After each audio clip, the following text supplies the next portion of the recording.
Bonjour. That is so strange. They were like, just sit there and pretend nothing weird's happening. And you just see a giant picture of yourself on the screen. Like, I'm just here to listen to this guy. I don't know who it is, but... C'est assez étrange de s'asseoir et de faire comme si tout était normal, alors que dans le même temps, il y a une photo géante de votre visage sur l'écran. C'est un petit peu particulier. J'ai commencé en disant 4 films et quasiment un sans faute, enfin même pas quasiment, un sans faute. Et surtout, vous êtes le seul réalisateur à avoir fait tourner dans vos films Godzilla et Dark Vador. Comment est-ce qu'on dirige ces deux monstres? Oh,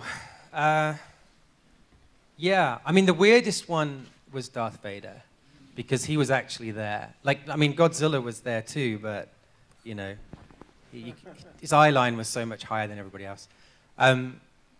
Yeah, Greg Fraser, who was our DOP, he kept referring to, like, lighting Darth Vader, more like lighting a car, because of the helmet and everything. So we had to do loads of tests. And I remember the first time we shot Darth Vader, it was with Ben Mendelsohn, who played Krennic, the guy in the white cape in the film, and he was kind of the bad guy in the movie.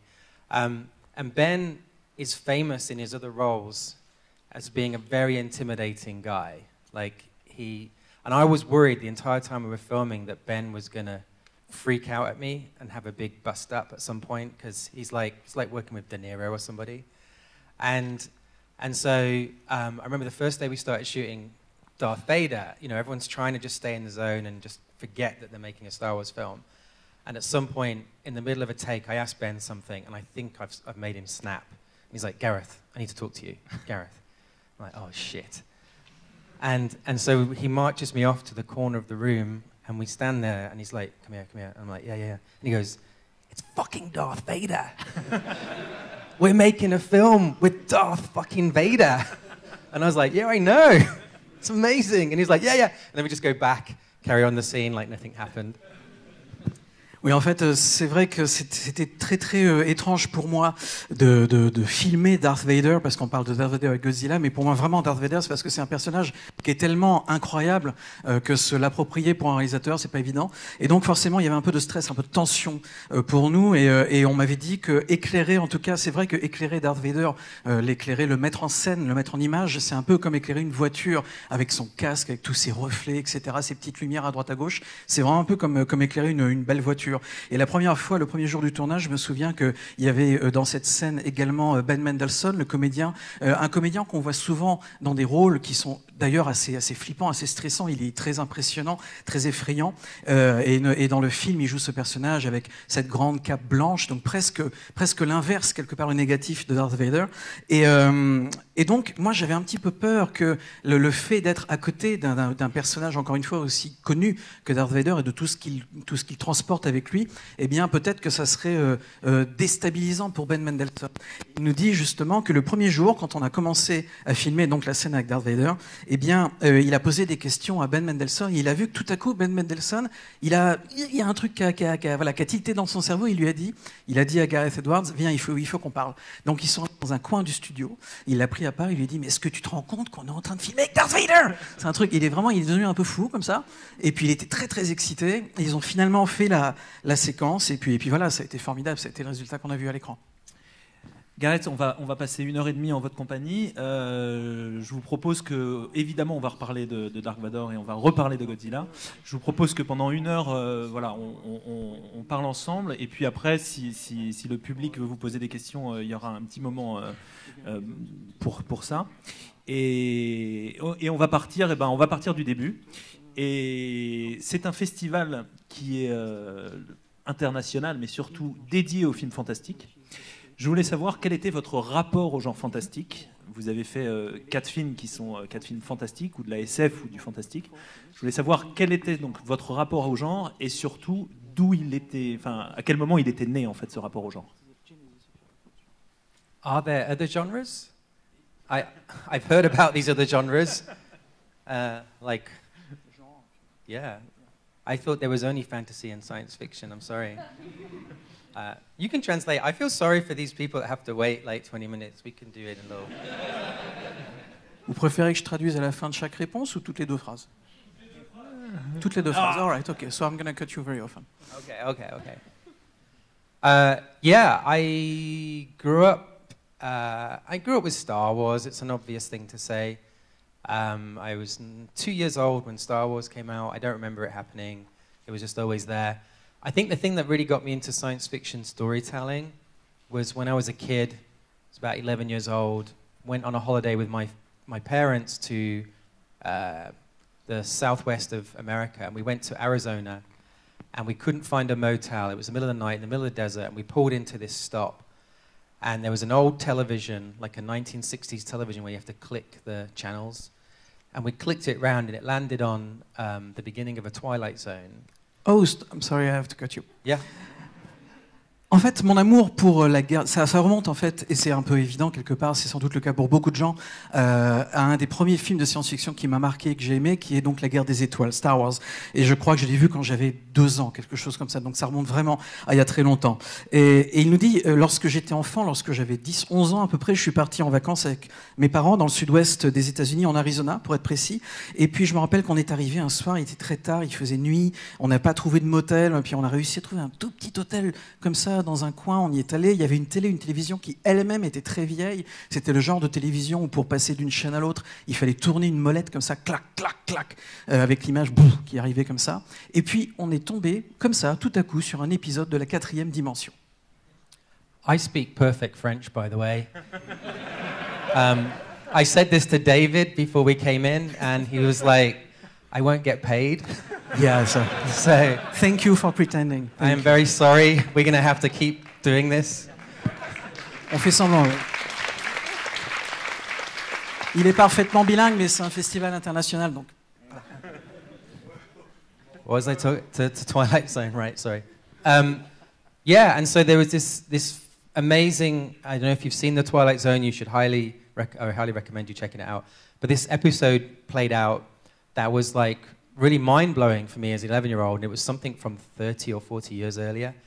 And I was so tired, I fell asleep when it got to the twist ending. Twilight Zone are famous for their twists. And so the next day, as we were driving to the next location, my dad told me the whole story and the ending. And there was something about being a little child and my dad being so enthusiastic about this TV show that it captivated my mind. And I ended up, when I got home, I ended up recording every single Twilight Zone ever. And I have a funny story. I might as well share it, right? Because we're into funny stories. Wait, but you translate. Yeah. Et donc voilà, donc à la 4e dimension, j'ai regardé cette série. Alors, si jamais, j'imagine qu'il n'y en a pas beaucoup, mais si jamais il y a quelques personnes dans la salle qui n'ont pas encore vu la 4e dimension, faut vraiment rattraper votre retard, nous dit-il. Et donc cet épisode, il nous dit que ça l'a vraiment marqué, parce qu'il l'a vu il y a 40 ans, mais il s'en rappelle encore parfaitement.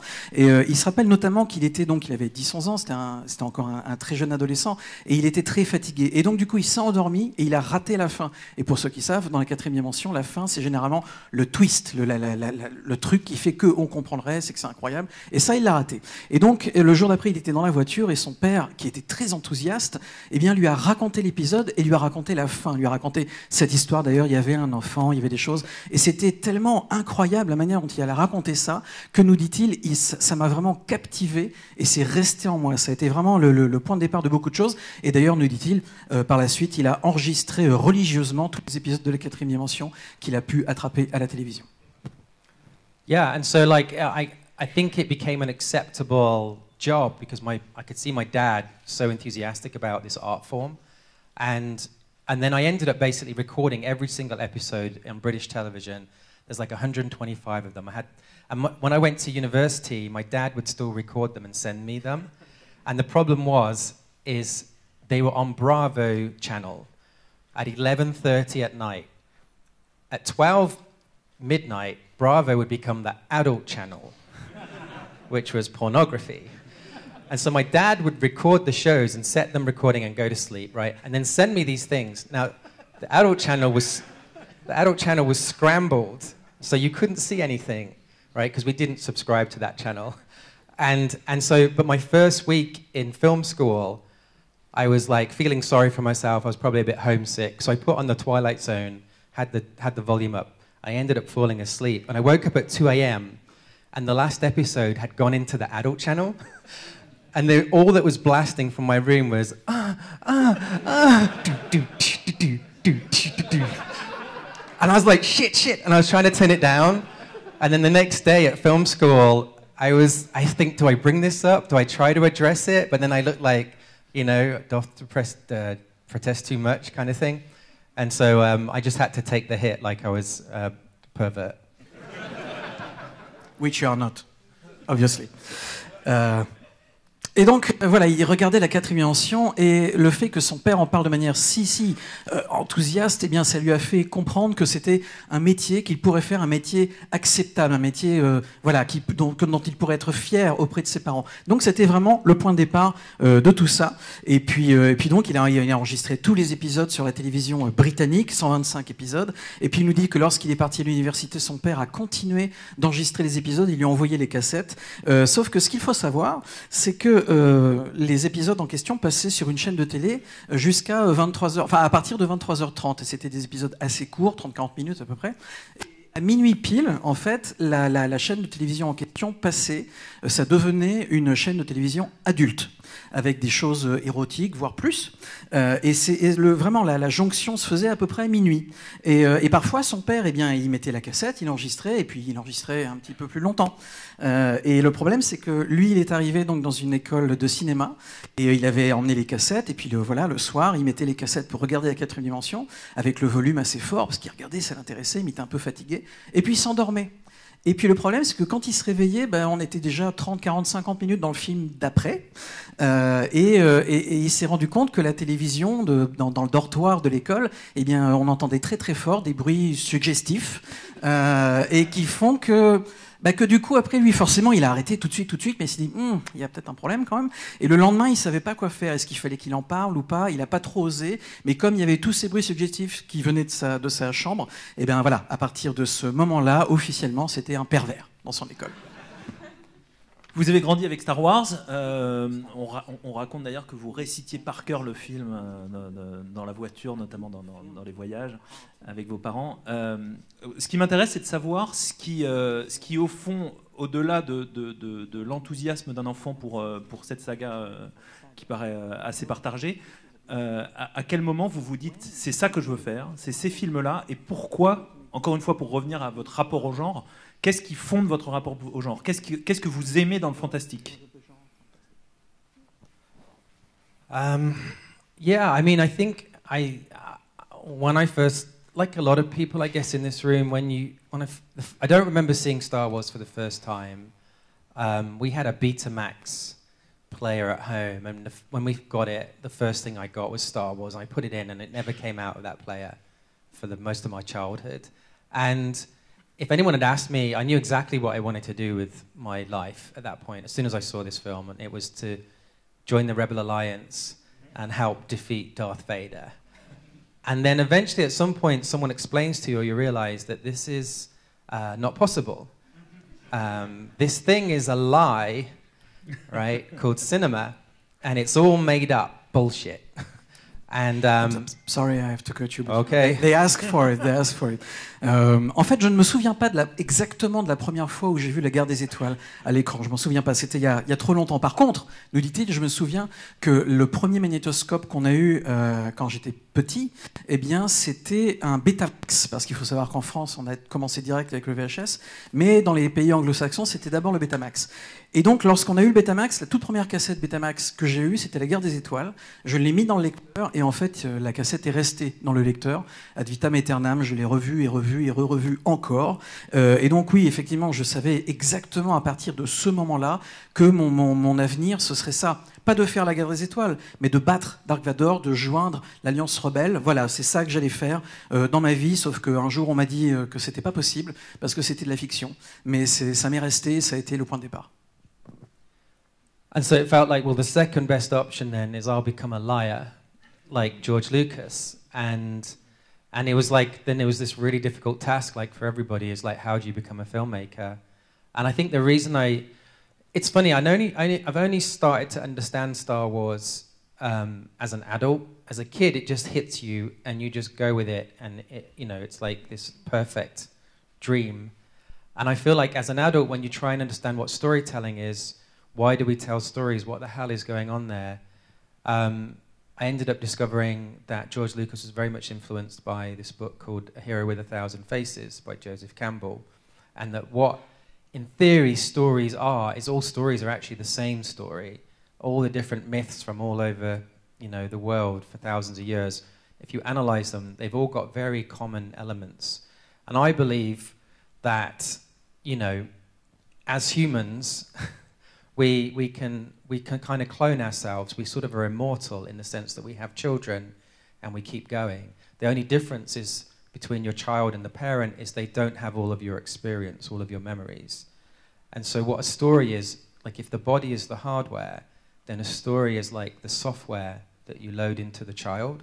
And I think that's why when we're children, we're so hungry for stories. Like, tell us about the time you went over that hill and you defeated the bear and came back with all that food for the village. Like, they're the stories we want to hear about. You know, and metaphorically, the Death Star is the bear and the gold medal at the end is the food for the village and things like that. And so I feel like Star Wars was tapping into this very primal need from a child, especially that generation that was starting to grow up not being taken to church, not having religion. It kind of fulfilled this missing, like, mythical, important life lessons that stories gave, and it was kind of like the perfect version of that. Donc voilà, thank you. Donc voilà, la deuxième option, la meilleure option qui s'est présentée à moi, je vais essayer de la faire un peu courte, c'était de devenir un menteur comme George Lucas en est devenu un lui-même, de devenir quelqu'un qui raconte des mensonges, qui nous aide à vivre. Et donc la première question qui s'est posée à moi quand j'étais enfant, c'était mais comment on devient réalisateur? Comment on arrive à faire des films et en faire sa vie? Mais pour moi, quand j'étais enfant, c'était vraiment un rêve parfait parce que c'était vraiment un authentique moteur qui me poussait à faire des choses. Et lorsqu'on est devenu lorsque je suis moi-même devenu adulte, eh bien voilà, la question s'est posée de savoir comment je peux faire ça. Et j'ai commencé à faire des recherches et je me suis rendu compte que George Lucas, il a été beaucoup inspiré par la lecture d'un livre qui s'appelle The Hero with a Thousand Faces, donc le héros ou le héros avec 1000 visages différents. Un livre qui dit qu'en fait toutes les histoires que l'on voit, que l'on revoit dans les livres, dans les films, dans les contes, dans les pièces de théâtre, eh bien quelque part il y a finalement très peu d'histoires qui sont des histoires primales, les histoires de base, qui sont ensuite adaptées en changeant des choses, en changeant les époques, en changeant les personnages, mais que c'est toujours un peu les mêmes histoires qu'on voit et qu'on revoit encore et encore. Et on sait tous évidemment que George Lucas s'est inspiré d'un film japonais, etc. etc. Et quelque part, il y a beaucoup d'éléments qui sont communs à toutes ces histoires, et moi ça m'a beaucoup intéressé parce que en tant qu'être humain, nous dit-il, eh bien j'ai l'impression qu'on peut accéder à l'immortalité tout simplement en faisant passer notre patrimoine, nos souvenirs, nos expériences à nos enfants. Et nos enfants finalement contribuent à perpétuer notre lignée. La seule chose qui nous différencie de nos enfants, si jamais on parle de clonage par exemple, eh bien c'est qu'ils n'ont pas notre expérience, ils n'ont pas notre mémoire, nos souvenirs. Et nous dit-il, Gareth prend une image, fait une image, une métaphore. Si notre corps c'est le matériel, le hardware, alors le logiciel, eh bien c'est nos souvenirs, c'est notre expérience. Et c'est ça qui l'intéressait par rapport à tous les films qu'il a fait depuis. Cette histoire par exemple primale, on peut imaginer il y a des millénaires, un homme qui est parti tout en haut de la montagne, qui s'est battu contre un ours, et puis qui ensuite est revenu avec toute la viande de l'ours pour la donner au village et leur donner à manger et leur permettre de continuer leur lignée. Et bien quelque part, c'est exactement ça. Alors lorsqu'on voit la guerre des étoiles, on peut s'imaginer que l'étoile de la mort, c'est l'ours, et que la médaille que les personnages principaux ramènent avec eux à la fin, eh bien c'est la nourriture qui permet de continuer la lignée. Et aujourd'hui, il nous dit, c'est quelque chose d'important dans une époque où il n'y a plus les églises, la religion, ce genre de choses qui pouvaient nous apporter quelque chose, en tout cas un soutien. On n'a plus vraiment ça. Eh bien, les leçons de vie, on les a grâce à ces histoires, à ces contes qu'on se raconte les uns les autres et qui aujourd'hui deviennent les films qu'on voit sur les écrans. Avant de devenir un menteur professionnel à Hollywood, vous avez...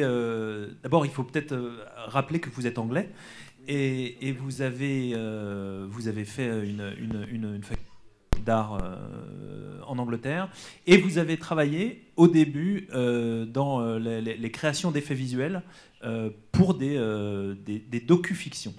Est-ce que vous pouvez nous expliquer en quoi cette expérience a été essentielle dans votre parcours ultérieur? Ce que vous faisiez, what did you do? Well, like, you know, I didn't want to do visual effects. I wanted to be a film director, and I followed I looked at people like Steven Spielberg's career and like what did they do, and I tried to kind of copy, like go to film school, make a film, and then they sent their film to Hollywood, and Hollywood then called them and said, we want to give you a contract to make movies, and I sent my film to Hollywood, and I just got a very polite rejection letter. En fait, au départ, je voulais pas faire des effets spéciaux moi-même, nous dit beaucoup plus fort. Je voulais pas faire des effets spéciaux moi-même, c'était pas mon rêve. Mais mon rêve, c'était de faire des films. Alors, je me suis renseigné, nous dit Gareth. J'ai regardé, par exemple, Steven Spielberg. Comment est-ce qu'il a fait pour faire des films? Comment est-ce il est entré dans le métier? Et il a vu que Spielberg, ce qu'il faisait, il faisait des petits courts-métrages au début de sa carrière, des tout petits trucs, des petits films comme ça. Et puis, il les a empaquetés, il les a envoyés des studios. Et les studios ont appelé Steven Spielberg en lui disant, on voudrait que vous fassiez un film. Alors, il a décidé de faire pareil. Il a fait un petit film comme ça, il l'a envoyé au studio. Mais lui, par contre, ce qu'il a reçu, c'est une lettre très gentille, très polie, une belle lettre pour lui dire non, on n'est pas intéressé. Why are you laughing? And so I was like, shit, what do you do? What do you do? And my flatmate at university was studying this brand new thing called computer animation, and Jurassic Park had just come out in the cinema when I started film school. And so I bought a computer and I started learning that, and I would try little experiments, like basically putting robots on my parents' driveway and dinosaurs in my bedroom, silly things, and then I would put it right at the end of my showreel, my directing showreel, and every job I went for, I would show them this showreel thinking I'm going to get a directing job, and they would go, yeah, yeah, yeah, yeah, yeah, and then they would see the robots and go, oh my God, how did you do this? And I'd say, oh, it's just on a home computer, it's just Windows 95. Wait, hang on, we're paying millions to do this in Soho. You can't do this on Windows 95. Yes, you can. There it is. And so then I would get offered jobs doing visual effects. Yeah. And it's a weird thing because from a filmmaker's point of view, when someone watches your work and says, you know, gets to the end of it and then says, oh my God, how did they have amazing visual effects? It always feels like being an actress and you do this great performance and someone says, you got really nice breasts, you know. And so I felt like no one takes me seriously. You can translate that bit. Et donc voilà, je me suis dit, ah merde, mais comment je vais faire pour rentrer dans le milieu, dans le métier? Et il se rappelait à ce moment-là, en fait, qu'il avait un roommate, un flatmate, I forget how to say that in Not French. Boyfriend, not boyfriend. Qui avait Oui, merci, colocataire. J'avais un colocataire qui était avec moi et qui, lui, à cette époque-là, eh bien, il était en train d'étudier justement le début des effets spéciaux qui étaient faits par ordinateur, parce que c'était à l'époque, c'était vers 93, 94, Jurassic Park venait de sortir, donc c'était les tout débuts des effets spéciaux par ordinateur. Et lui, c'était donc son colocataire, c'était ce qu'il était en train d'étudier. Alors il s'est dit, mais voilà l'idée, c'est ça que je vais faire. Donc il s'achetait un ordinateur, mais pas un Silicon Graphics, hein, un ordinateur normal avec Windows 95 dessus. Et il s'est dit, voilà, je vais faire mes premiers effets spéciaux avec ça. Et donc, il a fait quelques trucs avec des robots qui plaçaient près du garage de la voiture de ses parents, des dinosaures dans sa chambre, des trucs comme ça, des petits effets spéciaux. Et donc, il avait fait évidemment d'autres séquences de films dans ses études qui étaient plus classiques. Et il a fait ce qu'on appelle donc un showreel, c'est-à-dire une petite succession de bandes vidéo qu'il avait fait pour pouvoir essayer de trouver du travail. Et à la fin, donc des plans classiques, et à la fin, il mettait les petits effets spéciaux avec les robots, les dinosaures, et trucs comme ça. Et donc, il les faisait voir à des employeurs potentiels, et ils regardaient, ils disaient ouais, c'est pas mal, d'accord, ok. Et quand ils arrivaient à la toute fin, les dernières minutes avec ces fameux petits effets spéciaux, ils étaient tout à coup, ils bondissaient de leur siège, ils disaient oh là, comment t'as fait ça? Parce qu'eux, ils disaient mais attendez, mais nous, ça nous coûte, on peut faire ça, mais ça nous coûte des millions. Comment vous avez fait ça? Et lui a dit bah ça, je l'ai fait avec un petit ordinateur et Windows 95. Et ils n'en sont pas revenus. Et c'est comme ça qu'il a réussi à mettre un pied dans la porte. Mais quelque part, il nous dit il se sentait mal, parce que quand on vient, qu'on a fait plein de séquences vidéo classiques, et les petits effets spéciaux à la fin, et qu'on vous dit « Oh, les effets spéciaux sont géniaux !» Il nous dit qu'il se sentait un peu comme une comédienne, par exemple, à qui le réalisateur dit « Oh, tu as de très très belles paires de seins !» C'est-à-dire que quelque part, il avait l'impression qu'on ne prenait pas au sérieux, et que les gens s'intéressaient à quelque chose qui n'était pas vraiment ce sur quoi il aurait voulu être pris au sérieux lui-même. Et, non, non, et donc vous faites des docu-fictions pendant quelques années. Et à un moment donné, on reviendra sur le court-métrage Factory Farm qui est très intéressant dans votre carrière. Et à un moment donné, arrive Monsters, un film donc de 2010, avec sans doute une des équipes techniques les plus réduites de l'histoire hollywoodienne, puisque vous étiez 5. Et 2 acteurs. Est-ce que vous pouvez nous raconter comment est né ce film et surtout son tournage un peu rocambolesque? Yeah, it's hard to explain, but I think I basically there's so many times in life where you have a plan and then life comes along and destroys the plan, right? And so I felt I was doing visual effects. Somehow I'm going to use visual effects to kind of cheat to get myself directing a movie or, you know, whatever. And for the longest time, it was like whatever I would film, I would have to shoot on a video camera. And so it would look cheap. It would not look like cinema, like film. It would look like home movie. And so I thought, I know what I'll do. I'll make like a documentary, like found footage, like Blair Witch, but with science fiction, right? And so I had this whole pitch. I worked out the whole idea, and it was an alien invasion thing. It was all like found footage, and I was really excited, ready to go. When I just finished it, a friend sent me a trailer for a new film called Cloverfield. Oh yeah. C'est vrai que c'est assez difficile à expliquer, nous dit-il, parce que très souvent dans la vie, on a un plan, on se dit voilà, je vais faire ça, tout ça, etc. On a un plan qui est tout tracé, et puis la vie vient pour tout foutre en l'air, et finalement on ne sait plus exactement quoi faire. Et il nous dit que lorsqu'il s'est intéressé aux effets spéciaux, c'était quelque part, encore une fois, juste un moyen détourné pour réaliser des films, pour devenir réalisateur. Pour lui, le tout départ, c'était ça. C'était pas une fin en soi, mais c'était le passage obligé. Mais c'est vrai qu'à l'époque, donc on parle de la fin des années 90, eh bien les caméras vidéo auxquelles les gens, le commun des mortels avait accès, c'était des caméras vidéo, avec un rendu vraiment vidéo. Et le rendu vraiment vidéo, quand on tourne des choses avec, eh bien, ça ne ressemble pas à du cinéma vraiment. C'est-à-dire que ça ressemble à de la télévision, à des choses comme ça. Et donc, il a essayé de trouver un moyen détourné de se servir de cette contrainte comme d'une force. Et donc, il a décidé, tout à coup, il s'est dit, voilà ce que je vais faire. Je vais faire comme si c'était une caméra qu'on avait trouvée par terre. Donc, voilà, des images qui ont été filmées par des amateurs. Et je vais me servir de ça, de filmer un film, de faire un film de science-fiction, mais filmé par un amateur avec une petite caméra. Voilà, c'est ça que je vais faire. Et donc, il a commencé à filmer une histoire comme ça, une histoire d'invasion, d'aliens, d'extraterrestres, avec sa caméra. Et puis, il était trop content, il a fait un super truc et tout. Et pile au moment où il avait terminé ça, eh bien, un ami lui a fait voir la bande-annonce de Cloverfield. Damn J.J. Abrams. Et du coup, comment est-ce que vous changez votre fusil d'épaule? Qu'est-ce qui se passe? Vous réécrivez tout? So someone had this really brilliant idea of how to make a video camera look like film, and it was basically, you know, when you look through an SLR camera, if you've ever picked up a film camera, when you lightly press the button, you see a glimpse of what it's going to look like in the final picture, where it has this narrow depth of field, and it feels very much like watching a movie. And someone said, well, why don't we just connect a video camera to the viewfinder and have and film that? And so this weird device got invented, and only about 10 of them existed, and I bought one instantly, and the weekend it arrived it just so happened was this 48-hour film challenge where you have to make a film in 2 days. And I was like, I'm going to test this equipment that weekend, let's do it. So I did this competition, and it was very organic. We couldn't plan anything because you had to make it up on the spot, which we did. And at the end of that 48 hours, I was kind of more proud of those 2 days' work than I was the last 10 years of my career.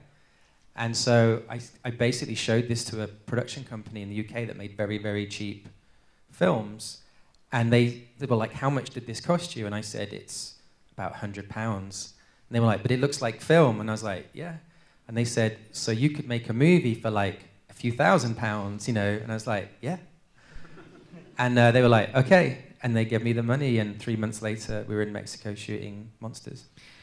En fait, ce qui s'est passé, c'est qu'il y avait quelqu'un, tout à coup, qui a eu une idée absolument incroyable. Alors, je ne sais pas si vous avez déjà utilisé ça, sans doute. Quand vous avez un appareil photo, un gros appareil photo numérique, on regarde dans le viseur, et puis c'est vrai que l'image n'est pas extraordinaire, hein, c'est très pixelisé, c'est pas très beau. Mais quand on appuie légèrement sur le bouton, un quart de seconde, tout à coup, on voit ce que va être le résultat final, c'est-à-dire la photo finale. Et là, tout à coup, juste en poussant un tout petit peu le doigt dessus, eh bien l'image est super belle, ça change, les couleurs sont parfaites, on voit plus les pixels, c'est super. Et là, quelqu'un donc s'est dit un jour, en fait, ce qu'il faudrait faire, c'est tout simplement connecter le rendu, quand on appuie donc un petit peu le doigt dessus, sur un enregistreur vidéo. Et comme ça, on aura directement un rendu presque cinématographique, en tout cas vraiment très propre, de ce qu'on pourrait filmer si c'était une caméra. Et c'est ce qui a été fait, c'est ce qui s'est acheté directement, et il a acheté ça. Et ensuite, il a participé à un concours. Le concours, il fallait faire un film le plus rapidement possible, c'est-à-dire faire un court-métrage en 2 jours seulement. Donc voilà, il a fait son court-métrage en 2 jours, et le rendu a été quelque chose qui, nous dit-il, il en a été encore plus fier de ce qu'il a fait pendant ces 2 jours que lors des 10 années précédentes dans sa carrière. Donc il était vraiment très très content de ce qu'il a fait ce jour-là. Et puis il l'a envoyé à une compagnie de production, et lorsque la compagnie de production a regardé ça, ils ont dit: mais combien ça vous a coûté? Et il a dit 100 livres sterling, donc vraiment pas beaucoup, et ils en sont parvenus. Et donc ils ont dit: mais vous voulez dire qu'avec 1000 ou 2000 livres sterling, vous pouvez faire un film entier? Oui. Et c'est ce qui s'est passé. La société de production lui a donné de l'argent, et il a pu commencer à travailler sur Monsters. Monsters est un film intéressant parce que c'est à la fois un film de monstres, mais c'est surtout une histoire d'amour et un voyage.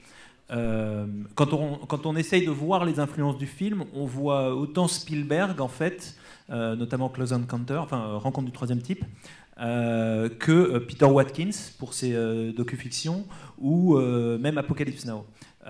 Comment est-ce que vous avez envisagé, justement, qu'est-ce que c'était le pitch, en fait, de votre film quand vous partez au Mexique? Peter Watkins, well spotted. He was an influence, yeah. Pour le style quasi enfin, le film a un côté, pour ceux qui ne l'ont pas vu, le film a un côté quasi documentaire, et en plus le personnage principal est un photoreporter. Donc effectivement, on pense beaucoup au film naturaliste, on va dire, des années 70. Yeah, I mean, basically, I couldn't show the creature, the monsters, the aliens all the time because I was doing the visual effects myself. The final version of the film had 250 visual effects that I had to do from my bedroom. Only got paid $25,000, so damn them. Yeah, I'm not doing that again. And so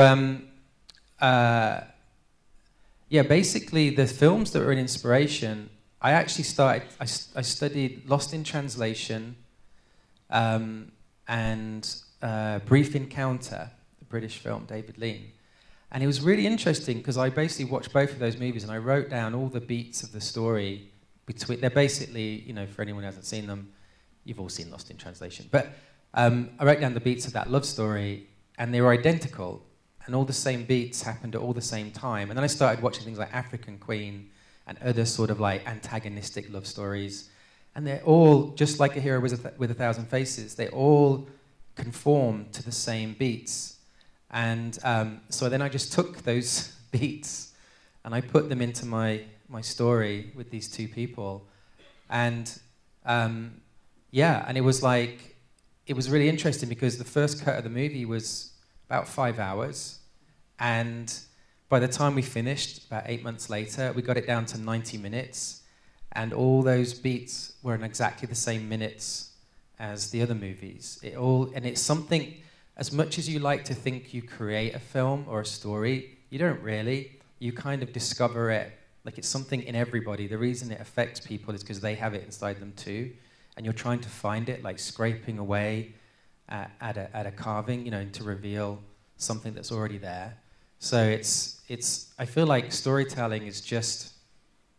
It's not something you create. It's something like no one, like, you know, if you play on a guitar, if you're a musician, you try to find the melody that affects you. And the reason it affects you is out of your control, and it's probably the same in everybody else. And I think it's the same with films, where you can't really take credit. The idea of having copyright on a movie or on a story feels absurd to me because it's everybody.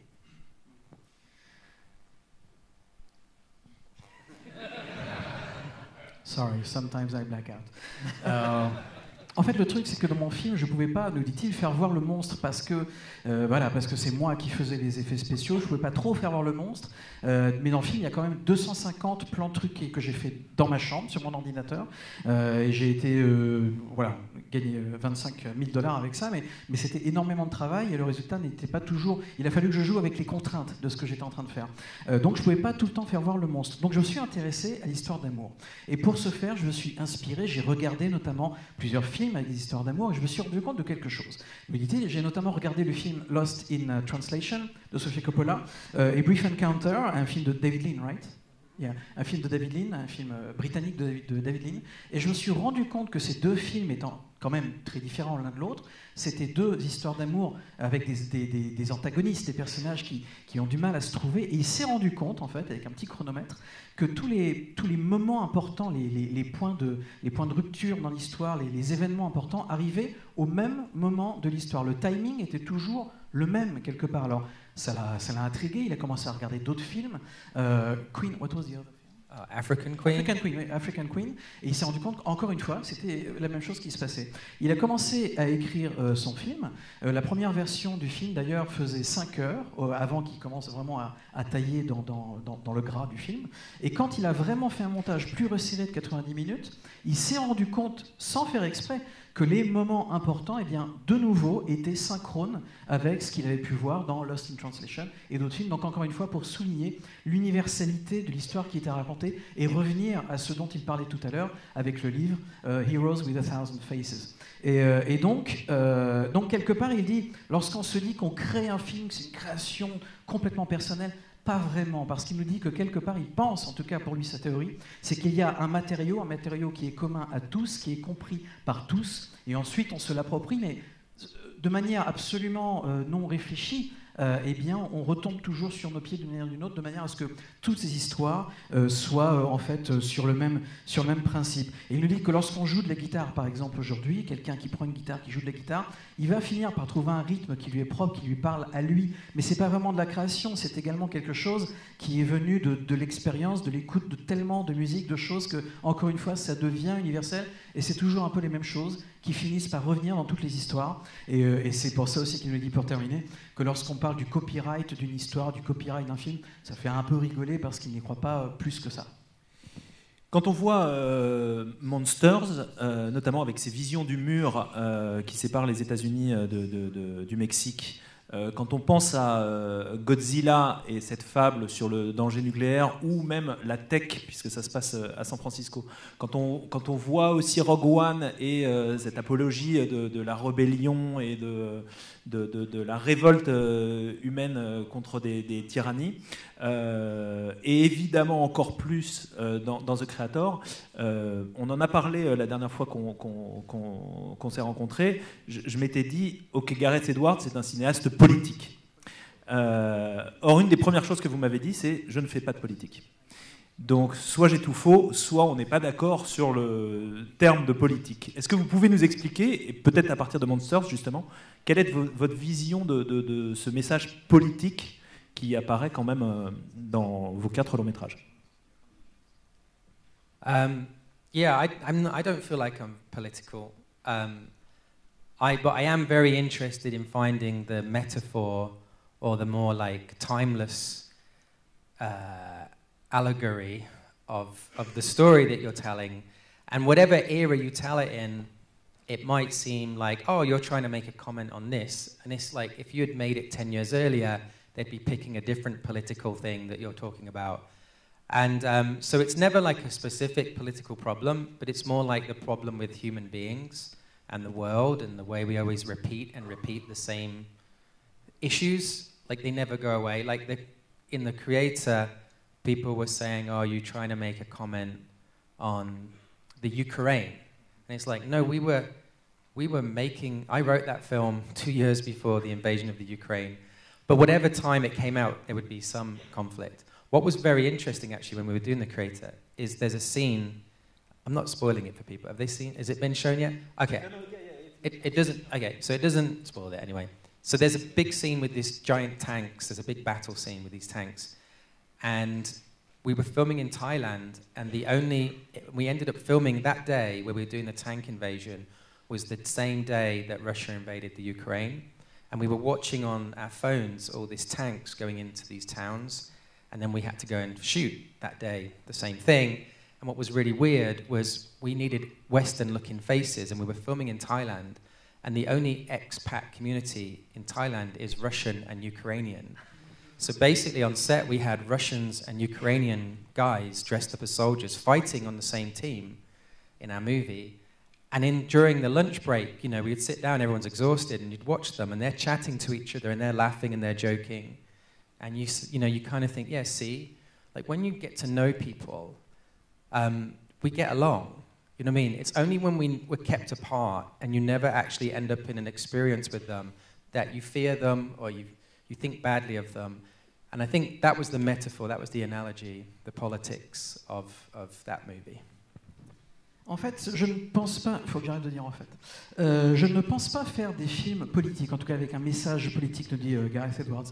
Mais moi, ce qui m'intéresse, ce sont les métaphores, la métaphore, l'allégorie également, qui n'est pas vraiment ancrée dans une temporalité réelle, mais simplement les allégories, les choses qui reviennent tout le temps dans les histoires que l'on se raconte. Et c'est vrai que parfois on me dit, quand on voit un de mes films, vous avez voulu faire un commentaire sur telle ou telle situation très actuelle. Mais c'est pas vrai. Enfin, en tout cas, lui, de son point de vue, nous dit qu'il traite plutôt de problèmes qui sont plus généraux, plus intemporels, plus universels, des problèmes avec les êtres humains, des problèmes avec le monde qui reviennent et reviennent sans cesse. On m'a dit par exemple avec le créateur que j'ai voulu faire un commentaire sur la guerre en Ukraine, ce qui n'est pas vrai parce que, me dit-il, j'ai écrit le film 2 ans avant le début de la guerre en Ukraine. Donc c'est pas ça, mais il nous parle notamment d'une expérience qu'il a eue sur le tournage du film. Vous vous rappelez sans doute, pour ceux qui ont vu donc The Creator, de cette bataille avec les tanks, cette grande bataille que l'on voit dans le film. Cette séquence a été filmée en Thaïlande c'était le même jour, en fait, le jour où ils ont décidé de filmer cette séquence-là, c'était exactement le même jour où l'armée russe est entrée, donc le tout début de la guerre, en Ukraine. Et il nous dit que c'était très impressionnant parce que nous, on avait besoin pour le film, ça a été tourné en Thaïlande, on avait besoin de visages occidentaux.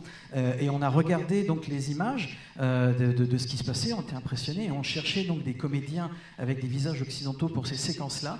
Et il se trouve qu'en Thaïlande, là où on était, eh bien, la communauté d'expatriés la plus importante, c'était des Russes et des Ukrainiens. Donc on a employé des extras russes et ukrainiens sur le plateau de tournage, et puis on a joué avec eux, et on s'est rendu compte qu'en fait, ils se parlaient entre eux, ils discutaient entre eux, ils blaguaient entre eux, ils riaient entre eux, et c'est là qu'on s'est rendu compte que quelque part, c'est encore une fois, bien sûr, quelque chose qu'on peut toujours se dire, mais là, il a vraiment vécu en direct. Lorsqu'ils apprennent à se connaître, à discuter, et qu'il n'y a plus cette distance idiote qu'il peut y avoir entre les deux pays, les deux cultures, eh bien, ils ont énormément en commun, et ils s'entendent très très bien, et tout ça est absolument absurde.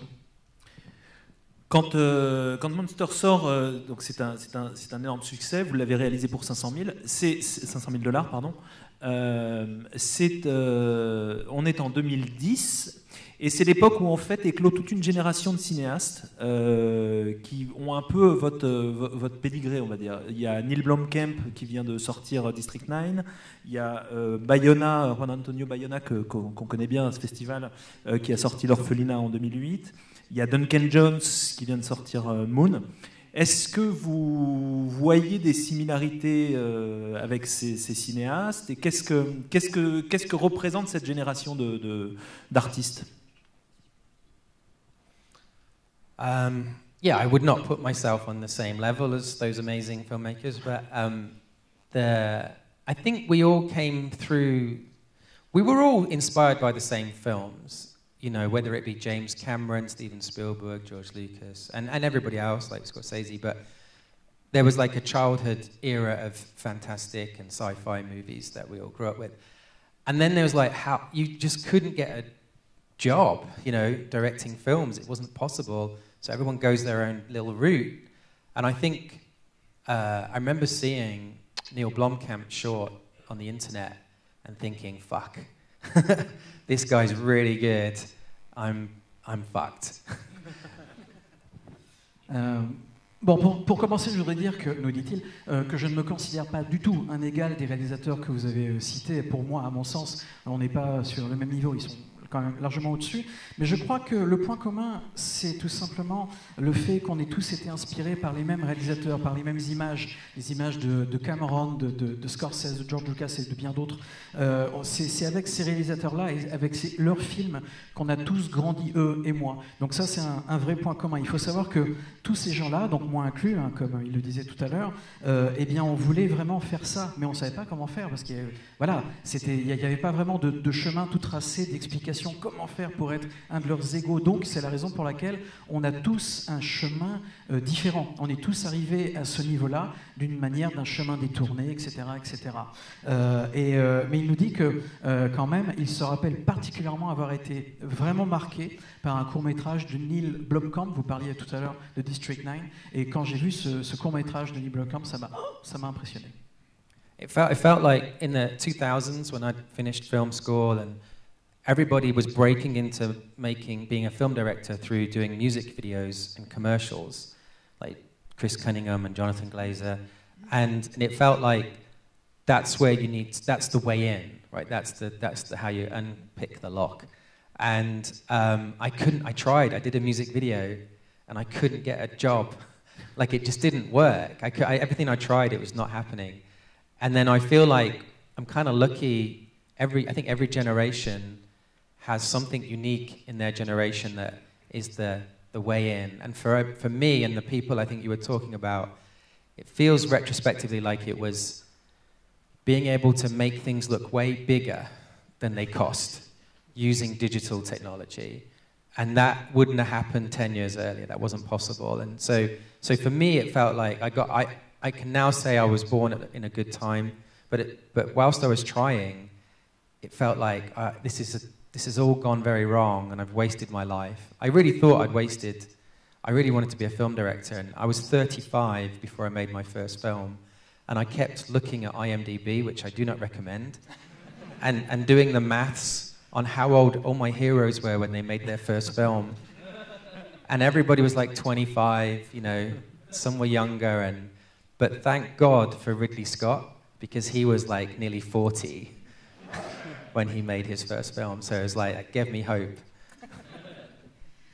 Et vers les années 2000 à peu près, lorsque j'ai terminé mon école de cinéma, eh bien c'était à cette époque-là, il y a eu beaucoup de réalisateurs qui tout à coup sont apparus, des gens comme Chris Cunningham, comme Jonathan Glazer, qui sont devenus très très connus avec leurs vidéoclips, des vidéoclips tout à fait impressionnants visuellement.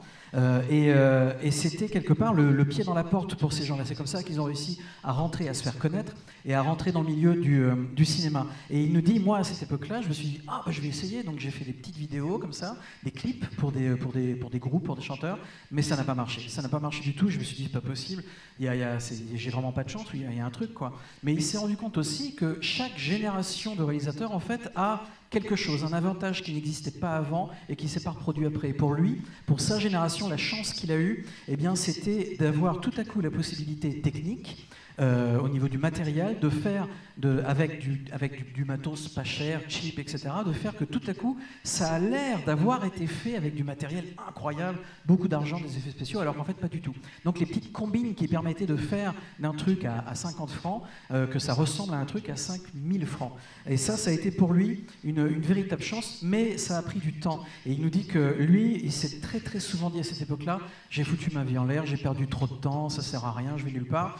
Faut savoir que quand il a fait son premier film, il avait déjà 35 ans. Et il nous dit que ce qui déprime, et d'ailleurs il le déconseille à quiconque, c'est quand il a été sur IMDb, qu'il a regardé à quel âge tous les réalisateurs qu'il admire le plus, à quel âge ils ont fait leur premier film. Et il voit que c'était 25 ans, 26 ans, parfois même encore plus jeune. Et il se dit, oh là là, j'ai perdu vraiment énormément de temps. Mais heureusement, gloire à Ridley Scott, qui lui a réalisé son premier film à 40 ans, donc tout est possible. On raconte que... On va passer en 2014, vous faites Godzilla. On raconte, et vous allez nous dire si c'est vrai ou pas, que Quentin Tarantino a pleuré pendant les 20 premières minutes du film. Est-ce que c'est vrai? I heard this. I like the idea that it's true. Let's just say it's true, yeah? J'en ai entendu parler, on va dire que c'est vrai. Voilà. Actually, so Tarantino is a big hero of mine. I saw Reservoir Dogs 7 times at the cinema, and I went to a fantastic film festival in England. A friend of mine went, and he called me up, and he's like, Gareth, you've got to come to, it was Nottingham Shots in the Dark Film Festival. And he was like, you've got to come. Quentin Tarantino is here. I've spoke to him in the lobby. He's hanging out the whole film festival.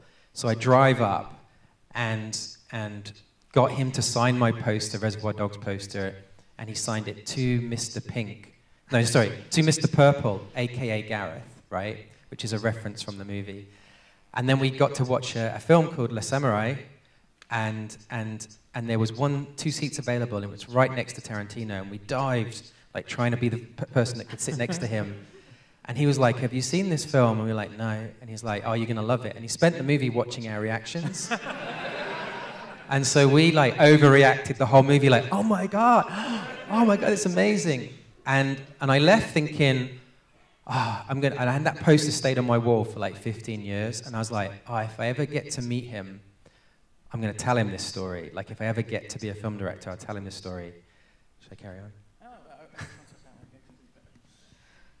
Alors oui, donc j'ai entendu parler de cette histoire, on va dire que c'est vrai. Il faut savoir que Quentin Tarantino est un héros, a toujours été un héros pour moi. J'ai vu 7 fois Reservoir Dogs au cinéma, et un jour, il y a eu un festival de cinéma en Angleterre, c'était le festival de Nottingham Shots in the Dark, et un ami à moi était au festival, et il m'a appelé, il m'a dit, écoute, tu vas pas y croire, il faut absolument que tu viennes. Quentin Tarantino est là, il est au festival, je viens juste de lui parler, il faut absolument que tu viennes. Alors il est monté dans sa voiture, il a foncé, et il a rencontré Quentin Tarantino, et il lui a fait dédicacer le poster de Reservoir Dogs. Quentin Tarantino a signé pour Mr. Purple, également connu sous le nom de Gareth Edwards, et pour lui, voilà, c'était absolument fantastique. Et puis après, il est allé voir un film de samouraï, et il a vu qu'il y avait 2 sièges libres, lui et son ami ont vu qu'il y avait 2 sièges libres à côté de Quentin Tarantino lui-même. Donc forcément, ils ont foncé sur les sièges, et ils ont regardé le film ensemble, et au tout début du film, Quentin Tarantino leur a demandé « Est-ce que vous avez vu ce film-là » Non, pas encore. Ah, vous allez voir, vous allez adorer. Et en fait, pendant tout le film, Quentin Tarantino ne regardait pas le film, il les regardait eux, pour voir quelles étaient leurs réactions. Alors évidemment, ils ont exagéré les réactions au maximum. Oh, c'est incroyable, c'est extraordinaire. Et ça a été quelque chose de tout à fait important pour lui, à tel point que le fameux poster signé de Reservoir Dogs est resté accroché 15 ans sur son mur, et qu'il s'est promis d'en rediscuter avec Quentin Tarantino si lui-même un jour allait devenir réalisateur.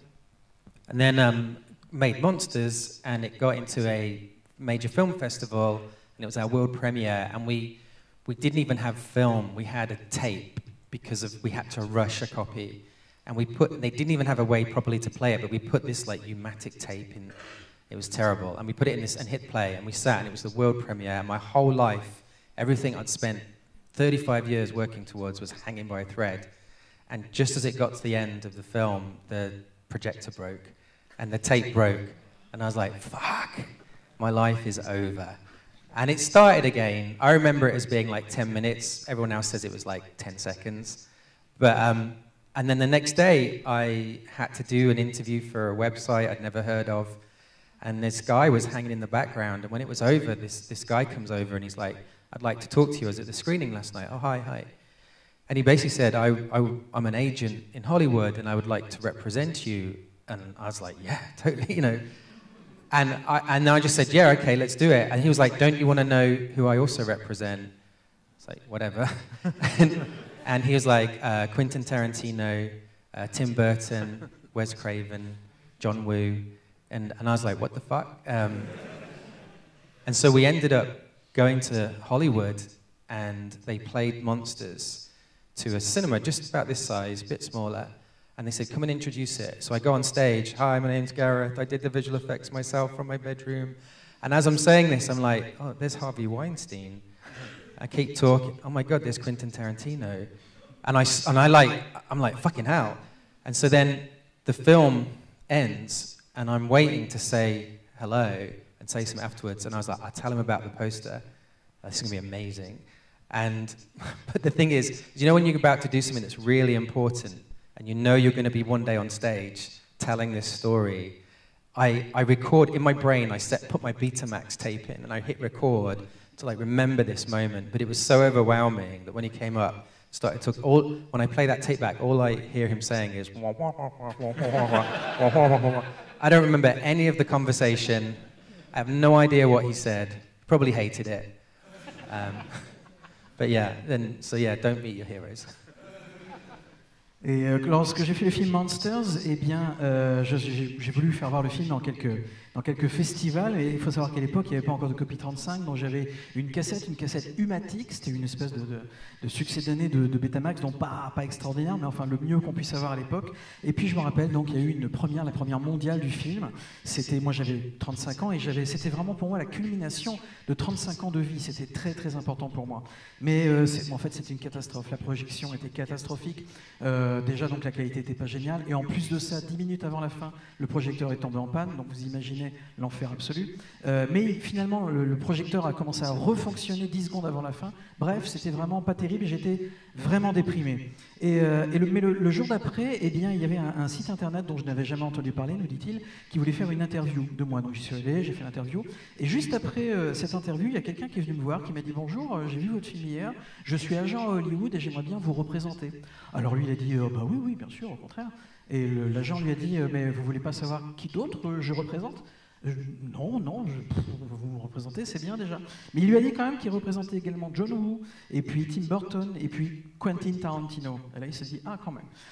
En fait, il s'est pas dit ça, il s'est dit, mais quel est le fuck je crois que c'est comme ça qu'on I understand that way. Yeah. Quel est le fuck? Et donc, il a pris un billet d'avion, il est parti à Hollywood. Et Hollywood, eh bien, son agent a décidé également de faire une projection. Donc il est arrivé dans la salle de cinéma, il est monté sur scène avant la projection pour en parler un petit peu, et puis il a dit un petit peu ce qu'il a dit tout à l'heure, qu'il a fait des effets spéciaux dans sa chambre, etc., etc. Et au moment où il était en train de parler, en fait, au fur et à mesure qu'il était en train de parler, ses yeux ont commencé à s'habituer à la pénombre de la salle, il a commencé à reconnaître quelques personnes. Il a vu Harvey Weinstein, qui était... à l'époque, c'était... Bref. Ça a changé depuis. Quentin Tarantino et 2-3 autres personnes, il s'est dit oh, qu'est-ce qui est en train de se passer et là, forcément, le film se passe et pendant la projection du film, il est en train de se dire bon, alors là, c'est sûr, à la fin de la projection, je vais discuter avec ces gens-là et ça va être quelque chose qui va être un souvenir incroyable dont il faut que je me souvienne pour le restant de ma vie. Donc quelque part, il est allé dans son cerveau, il est monté dans son cerveau, il a trouvé l'enregistreur Betamax, il a fait record. Et il s'est dit, il faut absolument que je me souvienne parfaitement de tout ça. Oui, mais le problème, c'est qu'il était tellement excité, heureux, enthousiasmé, etc., que la cassette s'est un peu abîmée manifestement dans son cerveau et qu'aujourd'hui, lorsqu'il essaye de se souvenir de la conversation qu'il a eue, par exemple, avec Quentin Tarantino, eh bien, il voit Tarantino qui lui parle, il entend... Voilà. Voilà. Tout est parti dans les méandres de ses souvenirs. On est en 2014 quand vous faites... I feel we should be like this when I listen to the questions. On est en 2014, vous faites Godzilla, donc 20 ans après le film d'Emmerich. On va être gentil avec le film d'Emmerich, on va dire que le vôtre est très différent. Est-ce que vous pouvez nous dire quelles sont d'abord vos intentions premières, visiblement revenir à l'original. Il y a ce générique absolument génial d'ailleurs où vous racontez toute l'histoire du premier, vous refaites l'histoire dans ce générique. Quelles sont vos influences et quels sont vos objectifs avec ce reboot du fameux film de Kaiju?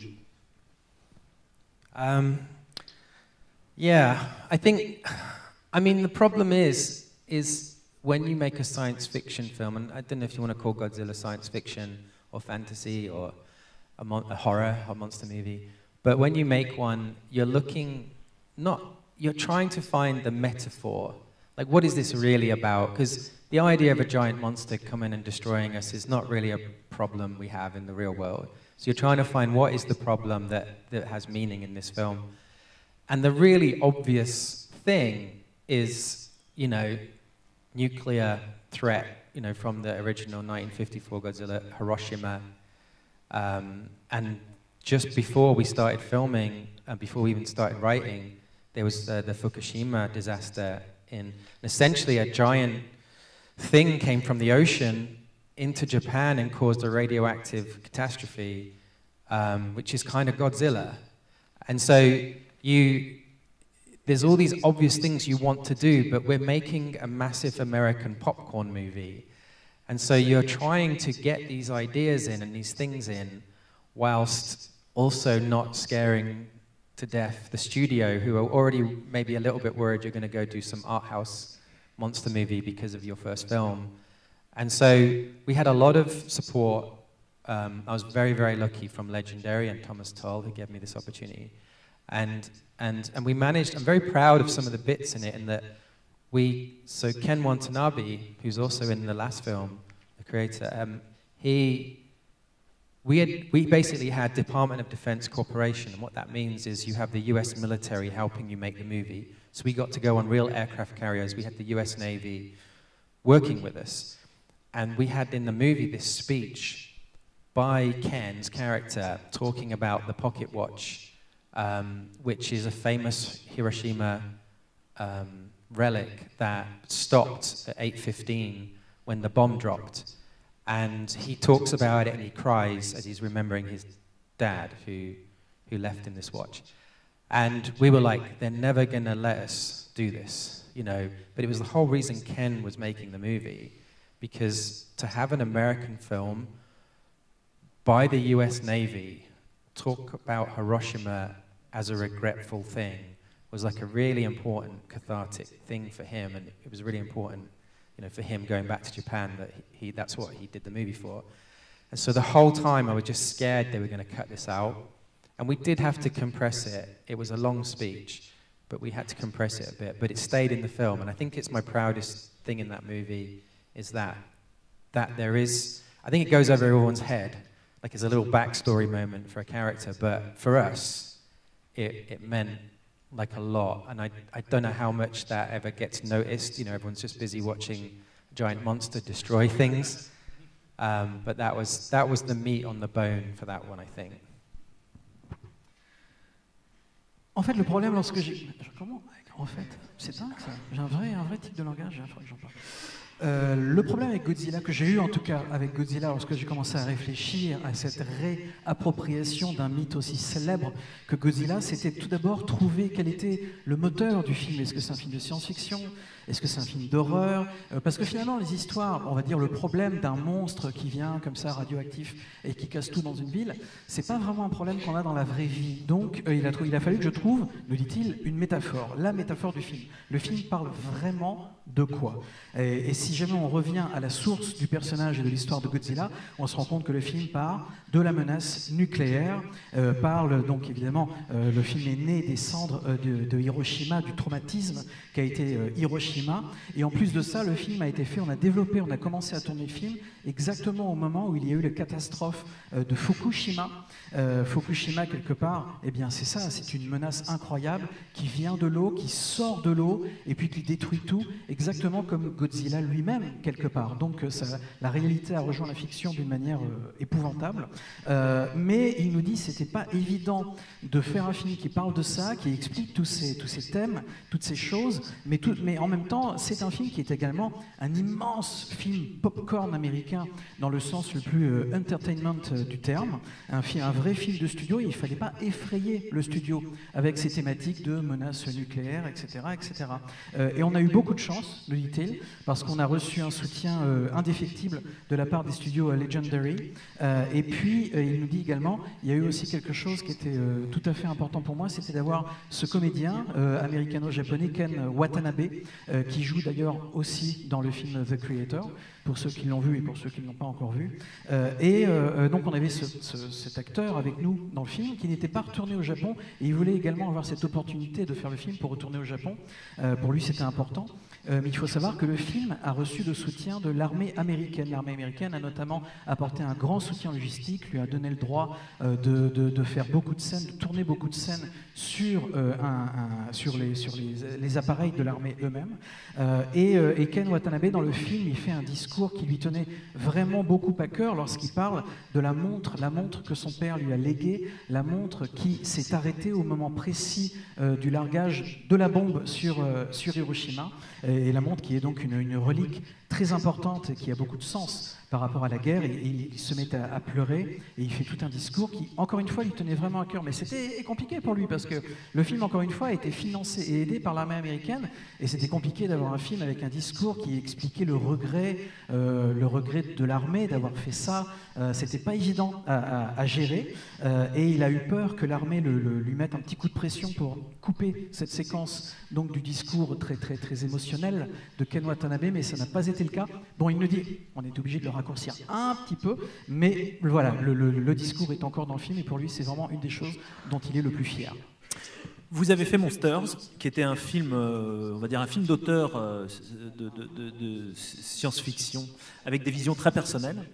Et puis, tout à coup, vous faites Godzilla 2, une énorme franchise japonaise, et puis vous enchaînez sur Rogue One, une énorme franchise mondiale.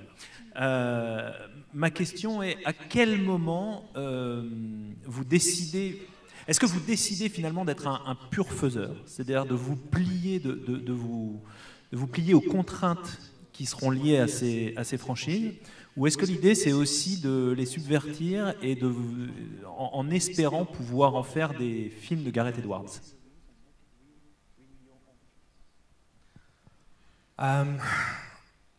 Yeah, it's like, I don't know, choose your sport, say soccer, right? You go, as a kid, you kick a ball around, and your dream, your absolute dream, is to play in the World Cup final, right? Score the winning goal if you can. And I got to, like, I started in the league and whatever, and then someone called me and said, do you want to be in the World Cup final? And you go, well, if I say no, it's going to take me another 10 years to get there. I could just teleport there right now, but I could be screwed because, you know, I'm just going to be dropped in the middle of this craziness. And so the temptation is too great. And also you're probably a little bit naive and maybe arrogant, you know, overconfident, whatever those words are, and think you're going to be the one that's going to be okay. And I think I got away with it, but I do sometimes wonder about a parallel universe where a version of yourself went a different path, and like, you know, Monsters was £500,000, you know, and then your next film is like, say, 5 million, and then the next one is, say, 10 million, and the next one is, and you build your way up like that. Whether that, if now I was sat at a film festival with that filmmaker, I'm not sure necessarily they would be in a better position. It probably would be the same. So, you know, I'm very grateful. I mean, ultimately I got to do Star Wars, which was the whole reason I ever wanted to make films. And so it's very hard to wish that away, if you know what I mean. Imaginons que vous soyez fan de football. Quand vous êtes enfant, vous avez un ballon, vous tapez dedans, et puis vous avez des rêves. Vous rêvez que vous êtes en train de participer à la Coupe du Monde, vous rêvez que vous êtes en train de marquer le but qui va vous faire gagner. C'est ça le rêve, si on est vraiment dans le football. Et puis un jour, eh bien, si quelqu'un vient vous voir et vous dit « Est-ce que ça te dirait de jouer lors de la prochaine Coupe du Monde de foot ?» Eh bien, vous vous dites là, c'est pas évident, parce que soit vous dites ouais, vous allez le faire, mais peut-être que vous allez vous faire bouffer par le système et qu'au final, vous l'aurez dans l'os. Ou alors, vous vous dites non, je préfère le faire à la régulière, mais vous savez que ça va vous prendre 10 ans. Donc, quelque part, peut-être que vous préférez quand même prendre le raccourci et arriver là plus vite, même si vous devez faire quelques concessions. C'est vraiment ce qui s'est passé avec moi, nous dit-il, lorsqu'on m'a proposé des choses aussi incroyables. Il fallait vraiment que je réfléchisse, parce que la tentation est énorme. On a envie de dire oui. Et quelque part, on se dit oui parce qu'on se dit, parce qu'on est peut-être un petit peu naïf, on est peut-être un petit peu arrogant, et peut-être qu'on se dit, avec moi, ça va être différent. Moi, ça va pas être pareil. Je vais faire mon film, je vais imposer ma vision. C'est ça qu'on se dit. Alors, est-ce qu'on réussit ou pas? Est-ce qu'il a réussi ou pas? Il ne sait pas. Mais c'est ça qu'il s'est dit. Et il pense quand même qu'il a réussi à faire de ses films, d'une manière ou d'une autre, ses films.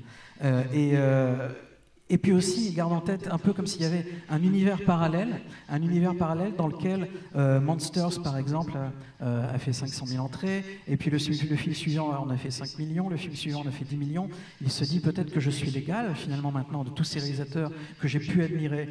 Mais il est reconnaissant. Il est notamment reconnaissant parce que vous parliez tout à l'heure donc de Rogue One, de la Guerre des Étoiles, et c'est ce qu'il nous rappelle. La Guerre des Étoiles, Star Wars, c'est la raison, c'est le point de départ en fait de toute sa vie. Et aujourd'hui, c'est ça qui lui a donné envie d'être réalisateur. Donc évidemment, quand c'est ça le point de départ, le rêve de toute sa vie, et qu'un jour quelqu'un vous appelle et vous dit « ça te dirait de réaliser le prochain Star Wars ?» Comment on peut dire non? C'est pas possible.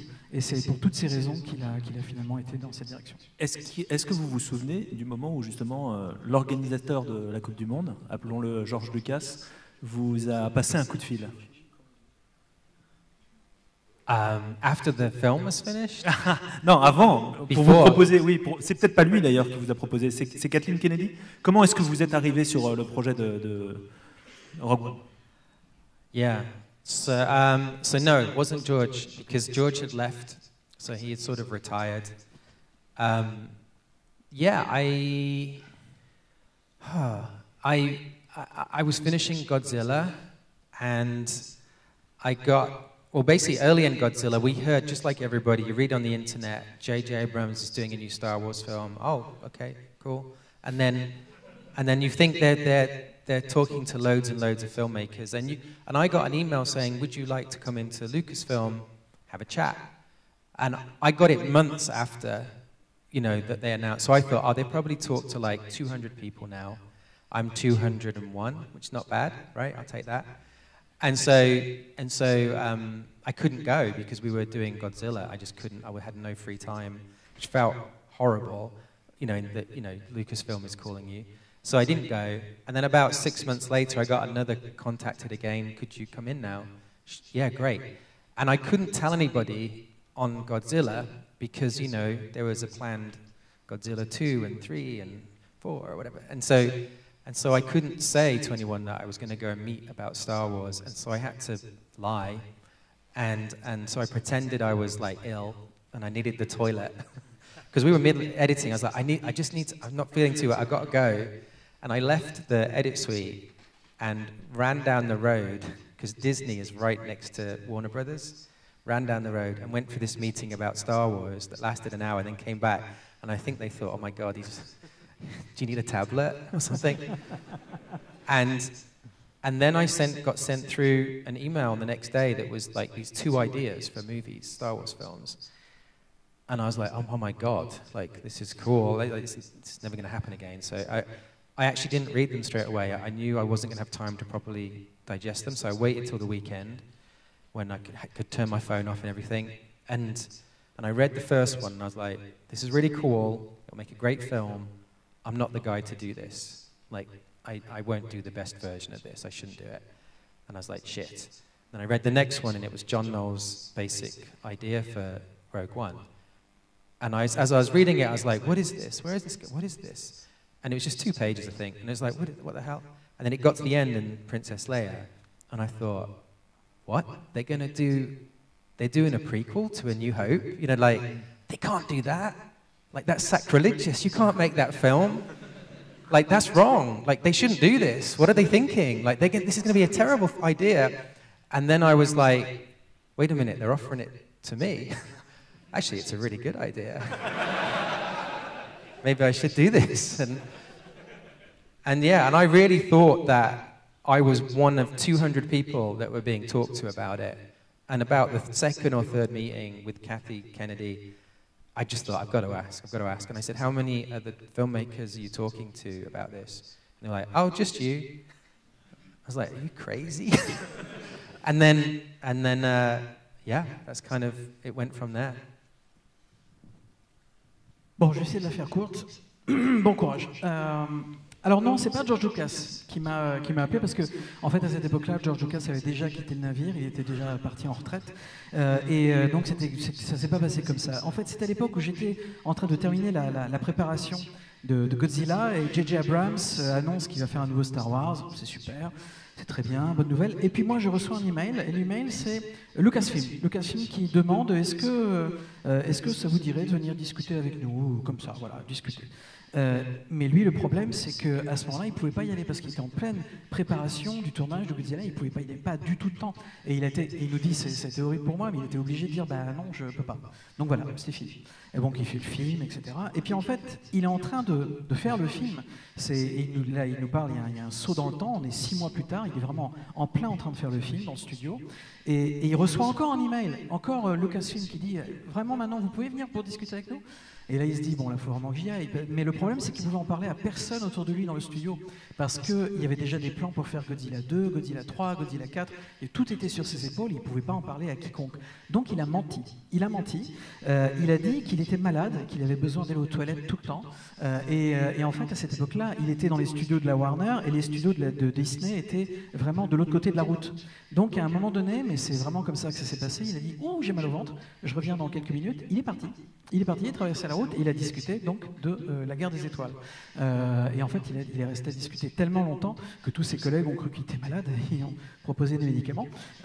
Mais ça s'est très bien passé. Il est rentré et puis il a reçu 2 idées potentielles pour un film de la guerre des étoiles par email. Et il s'est dit, bon, il faut vraiment que je prenne le temps de lire ça correctement. Donc il n'a pas lu tout de suite, il a attendu le week-end suivant. Et le week-end suivant, il a lu les 2 idées. Lorsqu'il a lu la première idée, il s'est dit, bon, c'est une super idée, c'est super bien, ça pourrait faire un très bon film, mais c'est pas pour moi, c'est pas le genre de film que moi je pourrais faire. Ensuite, il a attendu un tout petit peu, il a lu le deuxième. Et le deuxième, c'était vraiment 2 pages, c'était un synopsis. Et il a lu le deuxième, il commençait à lire, ah, intéressant, ouais, qu'est-ce que c'est que ce truc? Il comprenait pas où est-ce que le truc allait, qu'est-ce qui allait se passer. Et au moment où il tourne la dernière page, il voit l'arrivée tout à coup de la princesse Léa et il comprend à ce moment-là qu'en fait toute l'histoire qu'il vient de lire, c'était un préquel, c'était un film qui se passait avant A New Hope. Et là, il se dit, mais comment ose-t-il faire une chose pareille? C'est un sacrilège, c'est mal, faut pas du tout faire une chose pareille. Et puis là, tout à coup, il s'est dit, mais attendez, mais en fait, ils sont en train de me proposer à moi de faire ce film-là. Et là, il s'est dit, ah, c'est une super idée, il y a moyen de faire un truc absolument formidable. Et donc, voilà, c'est comme ça que ça a commencé. Mais il avait toujours en tête le fait de se dire, il était persuadé qu'on avait déjà proposé ce truc à 200 réalisateurs qui avaient dit non, et que lui c'était le 201e, ce qui était déjà très bien en soi. Mais ça le titillait. Et la deuxième fois qu'il a rencontré la productrice Kathleen Kennedy, il n'a pas pu se retenir. Il lui a demandé, est-ce que vous pouvez me dire à combien de réalisateurs vous avez proposé ce film-là? Et elle a dit, bah, en fait depuis le début, juste à vous tout seul. Vous êtes le seul à qui on a proposé. Et il en est parvenu, il s'est dit qu'ils sont vraiment complètement à la masse. I'm taking David everywhere I go from now on. Every story I tell. Very expensive. How expensive? Okay. Je vais laisser quelques minutes pour les questions du public, mais j'ai 2 questions avant de laisser la parole aux spectateurs. D'abord, est-ce que, en faisant Star Wars, vous aviez plus peur de la réaction des fans, de George Lucas ou de Kathleen Kennedy? Qui vous faisait le plus peur?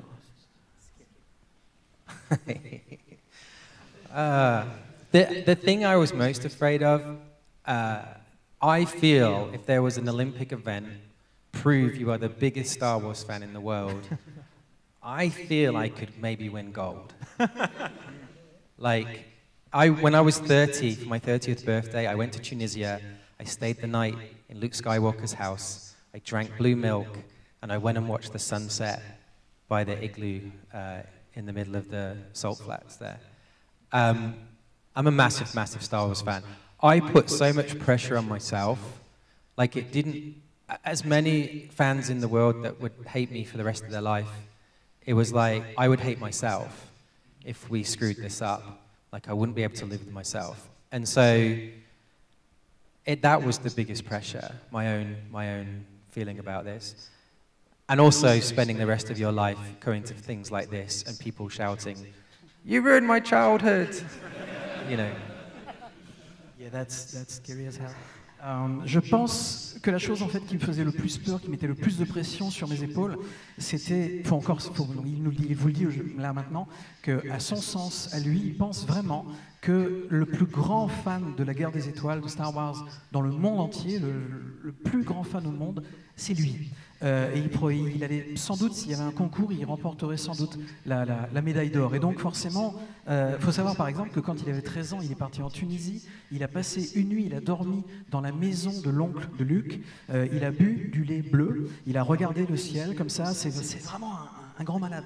Et donc il s'était mis une pression de dingue sur les épaules, parce qu'il se dit, si jamais je rate mon coup, si jamais je fais un film qui n'est pas à la hauteur, je vais m'en vouloir à moi-même, je ne pourrai pas me regarder dans le miroir pour le restant de mes jours. Et ça, pour lui, ça a été la pression numéro 1. C'était de ça qu'il avait vraiment peur. Il se détesterait si jamais il avait fait un résultat, un truc qui ne soit pas à la hauteur de l'armée de fans du monde entier. Et puis, ça aurait été également difficile de se retrouver, par exemple, aujourd'hui, devant vous, à discuter de sa carrière, et qu'à un moment donné, il y en ait un dans le coin, là-bas, dans le fond, qui dise « Hey, merci pour ton film pourri sur la Guerre des Étoiles ». Il voulait vraiment pas vivre ça. Donc la pression était réelle, et c'était de lui-même qu'il avait le plus peur. That said, when we were doing publicity for Rogue One, in the middle of these interviews that we did like 100 interviews in a day, someone just stopped and went, Gareth. I was like, what? And they go, George Lucas is on the phone. He's just watched Rogue One. I was like, what? And they go, he wants to talk to you. And I was like, oh, fuck. And we just walk, and as we're walking, I'm doing that thing again like I did with Tarantino where I'm getting my Betamax. It's the same Betamax tape, and I'm putting it in going, everyone's going to ask me at these festivals and at interviews, what did George Lucas say? And I hit record. Hello. And I remember it was very positive. He was very kind. But when I play that tape back, all I hear, I'm sorry, is damn Betamax. Do not use Betamax. Bon, vous savez déjà à peu près ce que je veux dire en intrade. Lorsqu'il était en train de faire la tournée promotionnelle de Rogue One, il est donc passé d'une interview à une autre interview et encore et encore. Et à un moment donné, il y a quelqu'un de l'équipe qui est venu lui taper sur l'épaule qui lui a dit Gareth, il y a quelqu'un au téléphone, là, c'est George Lucas. Il vient de voir Rogue One et il voudrait vous parler un peu. Alors là, évidemment, imaginez dans sa tête l'explosion. Il s'est dit, oh là là, là c'est pareil, il est vite remonté dans son cerveau sur la petite échelle. Il a retrouvé le lecteur, enfin l'enregistreur Betamax. Il a mis une cassette, il a mis à enregistrer. Il faut vraiment se rappeler de ça. Et il se souvient que George Lucas était très gentil, qu'il a eu beaucoup de mots réconfortants, très positifs, et que c'était formidable. Et donc il s'est dit, ah, j'ai bien fait d'avoir appuyé sur le bouton enregistrer, parce que trop bien, il y a plein de gens qui vont poser la question en interview. Ben oui, mais non, parce qu'aujourd'hui, lorsqu'il appuie sur la cassette Betamax de son cerveau, il entend de nouveau. Donc vraiment, Betamax, c'est de la merde. Est-ce que The Creator, pour finir, était une réponse aux frustrations que vous aviez pu avoir sur Star Wars ou sur Godzilla 2, enfin sur Godzilla, pardon, c'est-à-dire cette idée de vous réapproprier et d'être seul à bord, en fait, voilà, d'être le seul maître à bord de votre film.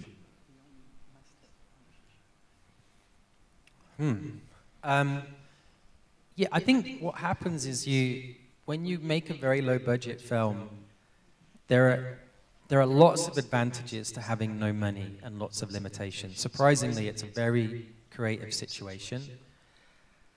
And if I was to write, here's all the pros and all the cons of having just a few £1,000s, when you get hundreds of millions of dollars and you get to make that film, you basically take those two columns and flip them. And everything that was easy on this becomes hard, and everything that was hard becomes easy. And I've always felt the entire time that there must be a middle ground, like a holy grail of filmmaking, where you can have pros of both. And I wouldn't say we did it, but we got a lot closer than I thought we would, in that we were given basically, there's a simple way to explain this to the studio, and it's not what happened really, because of the pandemic and other things, but we're going to go make a guerrilla film and then spend tens of millions of dollars doing all the visual effects afterwards. So we'd have all the freedom of an independent film and go anywhere in the world. When you get the size of a crew small enough, the cost of building a set is more expensive than flying anywhere in the world. So suddenly you can go anywhere and then use visual effects to change everything to become science fiction. And yeah, and so I feel like as a process, it was successful in that sense, and I'm just excited about pushing it even further on the next one if I get to make another film. Lorsqu'on fait un film avec un petit budget, pas beaucoup d'argent, pas beaucoup de financement, il y a beaucoup d'avantages, mais il y a évidemment beaucoup d'inconvénients. Mais si jamais aujourd'hui, nous dit-il, je devais faire 2 colonnes, une colonne avec les avantages et une colonne avec les inconvénients de faire un film avec un petit budget, c'est-à-dire quelques milliers de livres sterling, par rapport à faire un film avec des millions et des millions de budget, eh bien, on se rendrait compte que les 2 colonnes, finalement, elles s'inversent. C'est-à-dire que tout ce qui est un avantage dans un des cas devient un inconvénient et vice-versa. C'est vraiment le négatif l'un de l'autre. Parce que les inconvénients, enfin les contraintes que l'on peut avoir lorsqu'on fait un film avec un petit budget, ces contraintes-là peuvent devenir d'énormes avantages lorsqu'on est créatif, et ce qui est difficile devient facile, etc., etc. Mais il nous dit qu'il a toujours été persuadé qu'il existait un moyen, pile entre ces 2 cas de figure, pour pouvoir faire le film, ce qu'il appelle le film parfait, en tout cas la configuration parfaite pour pouvoir faire le film de ses rêves. Et il pense qu'il n'est peut-être pas réussi à trouver ce juste milieu avec le créateur, mais qu'il s'en est approché au maximum. Il nous dit que l'idée qu'il avait eue au départ, et qu'il pense qu'il a réussi à faire, c'est qu'il voulait faire un film vraiment sur le mode guérilla, c'est-à-dire un film avec pas beaucoup d'acteurs, pas beaucoup de décors, il filmait tout ça, les interactions entre les personnages, dans les véhicules, etc., sur la plage, pour ceux qui ont vu le film, et pour très peu d'argent, ce qui lui donnait une énorme liberté, et qu'une fois qu'il avait mis toutes ces séquences-là en boîte, alors seulement à ce moment-là, trouver les financements, trouver l'argent pour pouvoir, avec une équipe réduite, ajouter tous les effets spéciaux qui font que le film, au final, on a la sensation que c'est un film qui a été, depuis le début, un film qui a coûté des millions et des millions de dollars parce qu'il est plastiquement parfait. Voilà, encore une fois, c'est ce qu'il a essayé et sans doute réussi de faire avec le créateur. To give you an idea, the guy that followed me in with the camera, he had that camera that was, I think it was an FX3 and an RS2 gimbal. That was exactly the camera and equipment we had that we made the whole movie with. When I was sat there and we were pretending that I wasn't in the audience, it was exactly the equipment we used. It was a very, very low budget in that sense. Le film, pour vous donner une idée, c'est un film qui a été fait avec le genre de matériel que vous avez pu voir, par exemple, quand vous voyez une équipe qui suit quelqu'un comme ça, même dans un festival. C'est un FX3 et un gimbal. Alors gimbal, par contre, en français, je ne me rappelle plus comment ça s'appelle. RS3. Il y a de RS2, mais c'est le système qui permet de bouger beaucoup. C'est un peu comme un Steadicam, en plus petit, voilà. Mais voilà, c'est vraiment un tout petit matériel de rien du tout. Toute la majeure partie du film, avant de passer à l'étape des effets spéciaux, a été filmée exactement de cette manière-là, avec exactement ce matériel-là. Donc, pour vous dire à quel point c'était vraiment fait en mode guérilla. He's not here now because he's outside making a movie. Oui, la personne qui me suit avec ce matériel précis n'est pas là aujourd'hui parce qu'il est en train de faire un film. Ça va être très frustrant et très cruel, mais on va prendre 2 ou 3 questions maximum. Donc s'il y a des questions, monsieur au milieu là était le premier, bravo.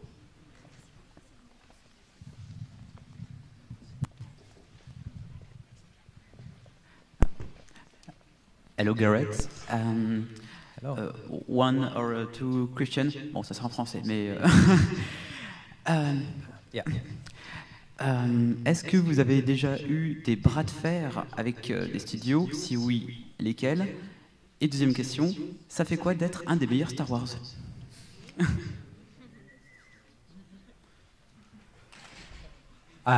Question number 1. I didn't fight. Like, you have polite disagreements. If you really fight, you're gone.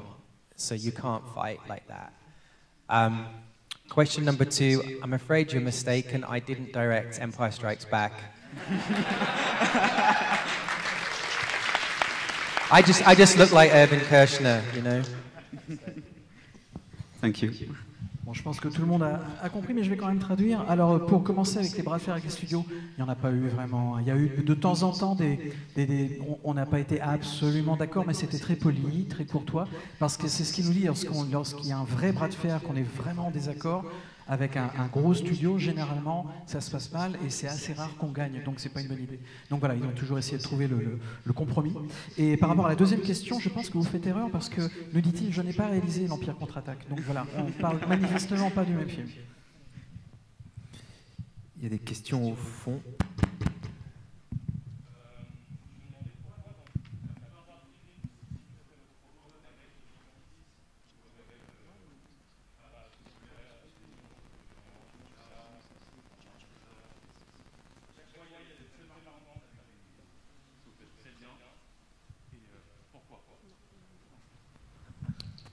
I think when I was doing visual effects for a living, like the cheapest thing in the world is to make something big. You just drag the scale value and make it like 1,000, not 100, and then the producers would go, "Oh my God, this looks like $1 million," and I would do it every time, make everything really big. So I guess probably a bit of that. And would you prefer it small? Apparently, size does not matter. Oui, il nous dit que lorsqu'il était en train de faire des effets spéciaux, c'était son métier de faire des effets spéciaux, il s'est rendu compte que finalement, ça coûtait pas plus cher du tout, au contraire, de filmer des choses, de faire des choses en tout petit, tout ce qui est autour de lui, et puis avec donc les effets spéciaux, de les faire apparaître énormes, très très chers, et comme ça, on les faisait voir à des producteurs qui disaient « Oh, mais comment vous avez fait ça? Ça a dû vous coûter des millions de dollars !» Pas du tout. Et donc, quelque part, c'était très pratique, et c'était une habitude qu'il a pris. Mais peut-être que vous n'aimez pas ce qui est gros. Vous savez que, comme il nous le répète, hein, la taille n'a aucune incidence. According to my girlfriend. Selon sa petite amie. Tout au fond.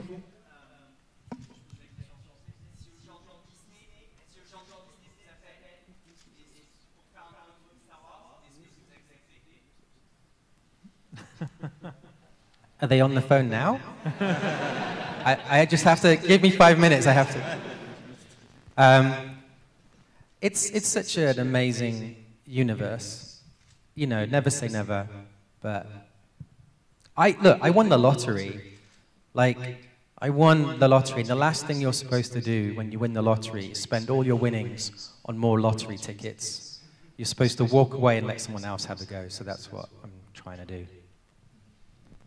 J'ai l'impression que, nous dit-il, lorsqu'on gagne un gros lot au loto, la chose la plus inconséquente à faire, c'est de retourner au bureau de tabac et de dépenser tous ses gains en achetant des nouveaux billets de loto. Je crois que ce n'est pas une très très bonne technique, donc voilà, ça sera sa réponse. On raconte qu'il y a une planète à votre nom maintenant dans l'univers de Star Wars? Oh yeah, I don't know if this is going to translate, but basically, Gary Whitta, who was writing the first draft, you know, you dream as a kid of like, imagine you one day got to name a robot in Star Wars or a spaceship or something.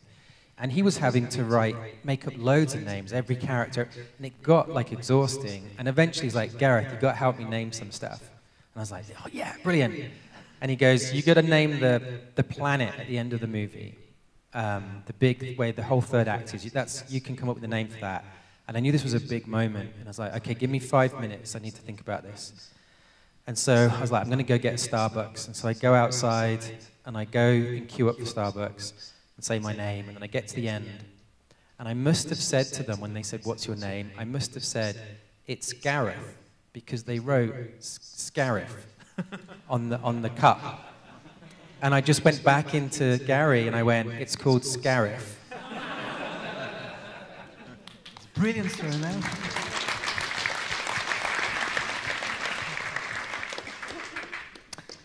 Gary Whitta, right? Yeah. Gary Whitta travaillait sur le film et un de ses rêves, c'était de nommer des accessoires, des personnages, des choses qu'on voit dans le film, de nommer des robots, de nommer des vaisseaux spatiaux. Et ils ont fait comme ça un brainstorming. Ils sont assis, il faut qu'on donne des noms qui sont cohérents par rapport aux noms qu'on connaît déjà de l'univers Star Wars. Il fallait qu'on donne des noms pour plein de choses dans le film. Et ils ont passé des heures et des heures à trouver des noms. Et c'était vraiment fatigant, quoi. Et à un moment donné, Gary lui a dit, bon écoute, tout le monde a donné ses petites idées, des noms, etc. Mais toi, t'as rien nommé dans le film. Donc écoute, il y a une planète à la fin du film, la planète finale, elle n'a pas de nom. Donc il faudrait que tu donnes un nom. Vas-y, comment tu veux qu'on l'appelle? Mais lui, il n'avait pas d'idée préconçue, puis surtout, il était vraiment fatigué. Il s'est dit, tu sais quoi, il me faut un café. Donc il est parti. Il est parti au Starbucks, qui était juste en face. Et comme vous le savez probablement, si vous êtes déjà allé dans un Starbucks, donc vous le savez probablement, on demande toujours votre nom pour écrire sur le gobelet. Et lui, il a dit, c'est Gareth. Et donc en anglais, c'est It's Gareth. Mais il devait être un petit peu fatigué, il n'a peut-être pas prononcé comme il faut. Enfin, en tout cas, on sait que les serveurs de Starbucks ne sont pas très doués pour ça. Et donc, eh bien, le It's Gareth est devenu sur le... Il a entendu It's Gareth. Il a juste zappé le I du début. Et donc, il a vu ça, il est rentré, il a dit, ben voilà, la planète s'appelle It's Gareth. Et c'est la raison pour laquelle elle s'appelle comme ça dans le film. We tried to name other characters in the movie by going back to Starbucks, and they would say, "Oh yeah, what's your name?" And I go, "It's." They go, "Excuse me," and I go, "You heard it, write it down." Ils ont essayé de trouver d'autres noms en retournant encore et encore au Starbucks. Et quand on demandait le nom, ils disaient oui, le nom c'est pour. Pardon, vous avez très bien entendu. Écrivez le nom. Et puis après, ils ont essayé de dire. Gareth Edwards, merci beaucoup.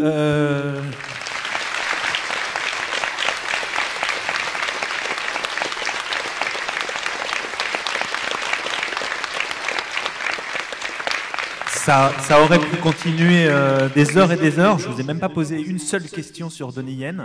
Et ça, c'est franchement la honte. Mais merci pour tout ce temps. Et puis, bon courage pour les Oscars, parce que vous avez quand même des nominations pour The Creator. Donc, bon courage. Et puis, à très vite. Merci beaucoup. Merci beaucoup. Thank you. Merci.